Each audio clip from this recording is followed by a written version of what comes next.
అదరగొట్టే కారం రంగు రుచి ఆచి కారం పొడి. ప్రధాని నరేంద్ర మోదీ రాష్ట్ర పర్యటన సందర్భంగా ఏపీ బీజేపీ రాష్ట్ర అధ్యక్షుడు మాధవ్కు అవమానం జరిగిందా? ఆయనకు అవమానం జరిగేలా కుట్రపూరితంగా వ్యవహరించారా? గతంలో ప్రధాని రాక సందర్భంగా గత అధ్యక్షురాలు పురంధేశ్వరి అన్నీ తానై వ్యవహరిస్తే నేడు మాధవ్ ఎందుకు వ్యవహరించలేకపోయారు? కనీసం వేదిక మీద మాట్లాడే అవకాశం కూడా ఆయనకు ఎందుకు రాలేదు? మంత్రి నారా లోకేష్ కి ఇచ్చిన ప్రయారిటీ బీజేపీ రాష్ట్ర అధ్యక్షుడికి వేదికపై ఎందుకు కల్పించలేదు? ఈ ప్రశ్నలు ఇప్పుడు ఏపీ రాజకీయాల్లో తీవ్ర చర్చనీయాంశాలుగా మారాయి. ప్రధాని నరేంద్ర మోదీ ఉమ్మడి కర్నూలు జిల్లా పర్యటన సందర్భంగా ఏపీ బీజేపీ అధ్యక్షుడు మాధవ్కు అవమానం జరిగిందనే చర్చ ఆ పార్టీలో జరుగుతోంది. రాష్ట్ర బీజేపీ అధ్యక్షుడై ఉండి కూడా ఆయన కనీస మర్యాదను పొందలేకపోయారనే వ్యాఖ్యలు కూటమి రాజకీయాల్లో వినిపిస్తున్నాయి. CM Chandrababu, deputy CM Pawan Kalyan, మంత్రి నారా లోకేష్కు లేని నిబంధనలు కేవలం మాధవ్కే వర్తింపజేశారనే విమర్శలు వెలువెత్తుతున్నాయి. ఒక రాష్ట్ర పార్టీకి అధ్యక్షుడంటే చిన్న విషయం కాదు. అందులోనూ కేంద్రంలో అధికారంలో ఉన్న బీజేపీకి ఆయన రాష్ట్ర అధ్యక్షుడు. అలాంటి నేతను పట్టించుకోకపోవడం అధికార టీడీపీ పెద్దల కుట్రేనని రాజకీయ విశ్లేషకులు అభిప్రాయపడుతున్నారు. బీసీ సామాజిక వర్గానికి చెందిన మాధవ్ను అవమానించేలా వ్యవహరించారని, అధికార టీడీపీ కుట్ర విధానాల కారణంగానే ఇలా జరిగిందనే ప్రచారం జరుగుతోంది.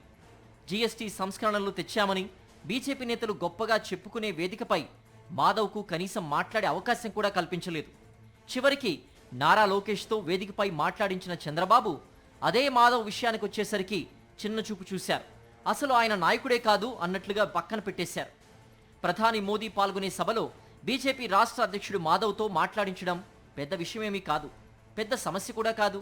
కానీ మాధవ్కు మాత్రం మాట్లాడే అవకాశం లేకుండా చేశారు. గతంలో ప్రధాని మోదీ రాష్ట్ర పర్యటనకు వచ్చిన సందర్భంలో గత అధ్యక్షులు పురంధేశ్వరి హడావుడి ఎక్కువగా ఉండేది.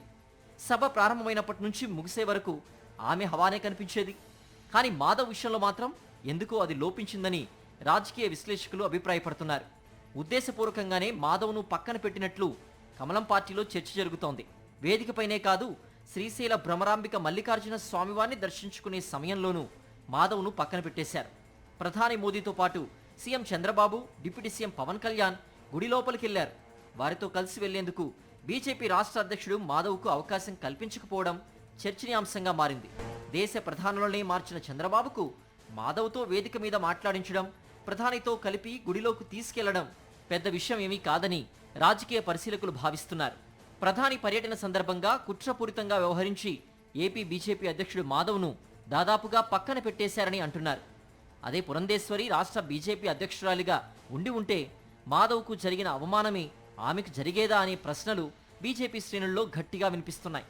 మాధవ్ తన బంధువు, తన సామాజిక వర్గానికి చెందిన వ్యక్తి కాకపోవడం వల్లే చంద్రబాబు ఆయన్ను లైట్ తీసుకున్నారనే అభిప్రాయం సర్వత్రా వ్యక్తమవుతోంది.